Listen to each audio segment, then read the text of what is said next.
रोहन अपने माता पिता के साथ रहता था और उसके पिता जौहरी थे। एक दिन उसके पिता का बीमारी के कारण निधन हो गया और उनके निधन के बाद परिवार के ऊपर आर्थिक संकट आ गया। ऐसे समय में मां ने अपना एक कीमती हार रोहन को दिया और कहा कि वो जाकर इसे अपने चाचा की दुकान पर जाकर दिखाए, क्योंकि उसके चाचा भी जौहरी थे, और उसको सही दामों में बेचकर रुपये ले आए। रोहन ने जब अपने चाचा को हार दिखाया तो उन्होंने कहा कि अभी बाजार मंदा है, इसलिए इस हार को थोड़ा रुक कर बेचना तो अच्छा दाम मिल जाएगा। फिलहाल तो तुम मेरी दुकान पर नौकरी कर लो, क्योंकि मुझे भी एक भरोसेमंद व्यक्ति की जरूरत है।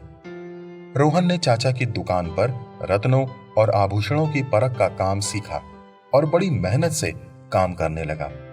जल्द ही उसके घर की आर्थिक समस्या भी दूर हो गई। धीरे धीरे उसकी परख का यश दूर दराज इलाकों तक पहुंच गया और लोग उसके पास दूर दूर से आने लगे। एक दिन रोहन के चाचा ने उससे कहा कि जो हार तुम बेचना चाहते थे उसे ले आओ। घर जाकर रोहन ने जैसे ही मां के हार को हाथ में लिया और गौर से देखा तो पाया कि हार तो नकली है। वह हार को लेकर तुरंत ही चाचा के पास आया और उनसे पूछा कि उन्होंने उसको तब यह बात क्यों नहीं बताई जब वह हार लेकर पहले उनके पास आया था। चाचा ने उससे कहा, यदि मैं तुम्हें उस समय बताता कि हार नकली है तो तुम्हें यही लगता कि मुसीबत की इस घड़ी में तुम्हारे चाचा भी तुम्हारा साथ नहीं दे रहे हैं और तुम्हें मुझ पर यकीन नहीं होता। आज जब तुम्हें खुद ही गहनों की परख करना आ गया है तो तुम असली और नकली की पहचान कर सकते हो।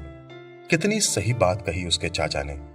दोस्तों, हम भी बहुत से लोगों के संपर्क में होते हैं जो हमें बहुत से सुझाव और परामर्श देते हैं और उसी आधार पर हमारी राय या सोच बनती है। लेकिन इन बातों को ग्रहण करने से पहले बहुत ही जरूरी है कि हम उन सब बातों की अच्छे से परख करें या जांच कर लें, जिससे कि हम सही और गलत में ठीक ठीक अंतर कर सकें।